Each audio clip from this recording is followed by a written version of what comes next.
What's up? It's Tom. Thanks for being here. We're talking about Thursday's games across the Minnesota Twins systems. Gonna get to this guy, Walker Jenkins, in just a sec, but first off, got to shout out the Minnesota Twins, the big club, for pulling off a tough, gutty victory, winning 3-2 at Texas, scoring the go-ahead run in the top of the ninth inning, defending World Series champions.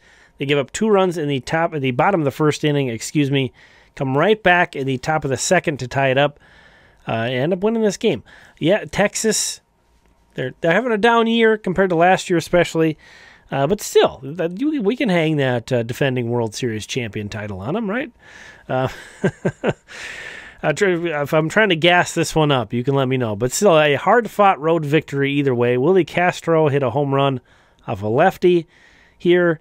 That was big for him. And then Kyle Farmer, we're calling it a home run. I don't care. I don't care, man. Kyle Farmer, the official score calling this a triple with an error, but maybe it's a Little League home run, but we're still calling it an inside-the-park home run.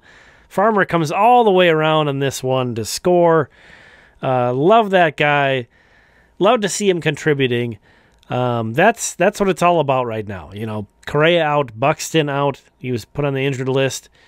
Joe Ryan out, among others.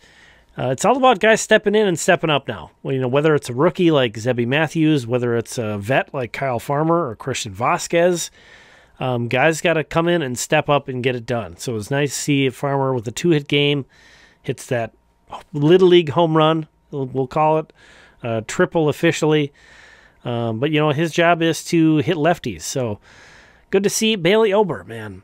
Bailey Ober, 10th consecutive quality start.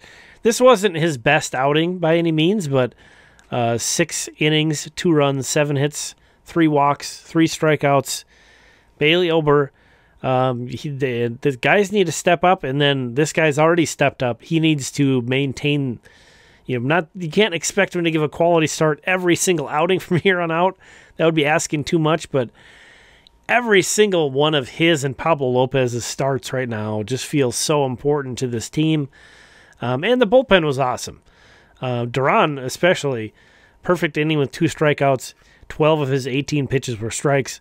Awesome there. We're going to take a look at Walker Jenkins, though, and I think this is kind of the way you have to sort of fully ingest Walker Jenkins, is take a look at some of his full plate appearances.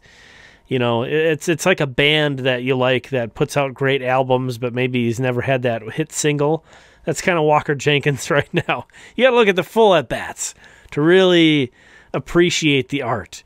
And, this was just almost essentially a swinging bunt single, but that was a lot of pitches he fouled off there to get to that point. He has a really opposite field approach.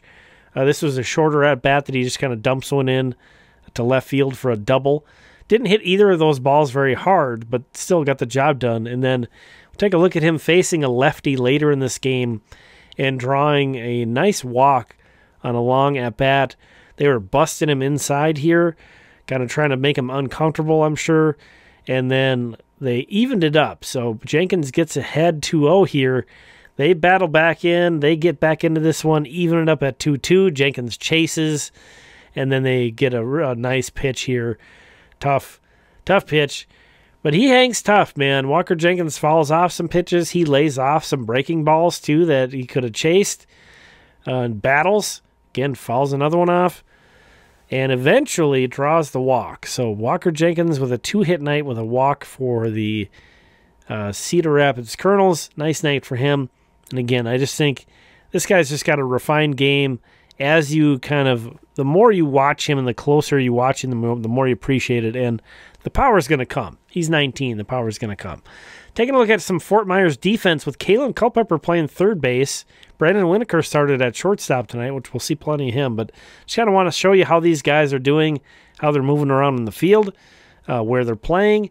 These are some of those new draftees. Winokur, of course, is from the last class, but here he is turning a double play.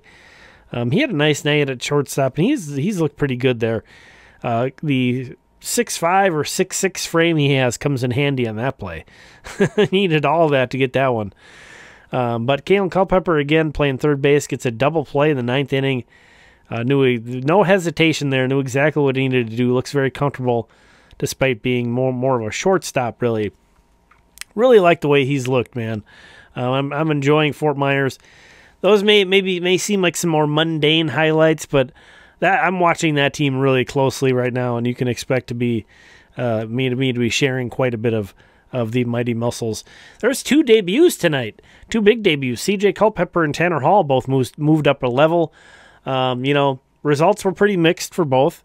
Culpepper struck out the side in the first inning, but then couldn't get out of the third. Tanner Hall got 5 strikeouts, but couldn't complete 5 innings. Again, some stuff to build on for those guys. Some stuff to sort of just put in the rearview mirror and say that's out of the way now. To be completely honest, I'm sure both of those guys would have liked to pitch better. Not everybody's going to have a Zebby Matthews or an Andrew Morris debut. Sometimes it's a little tougher. But Jose Olivares threw 4 no-hit innings in his start for Fort Myers. Over on the hitting side, Tanner Schobel had another nice game. 2-hit game with a triple and a walk. We took a look at Jenkins. Torrio had a multi-hit game with a walk as well, and Diego A. Castillo hit a home run for the Saints. Twins and Muscles win. Everybody else loses. If you're looking for some more minor league info, I did the minor league recap. The minor league report at Twins Daily for the first time in a long time. No, I didn't forget how to write. For those of you who've insinuated, the rumors are false. I can still write articles if I want to. And so that was fun. So go check that out if you're hungry for some more info. And I talked to something that's not in these recaps that I talked about, and that is some Dominican Summer League stuff, and mostly Eduardo Beltre and how exciting a prospect he might be. He had a big game again today. So thanks for checking this one out. We'll talk again soon.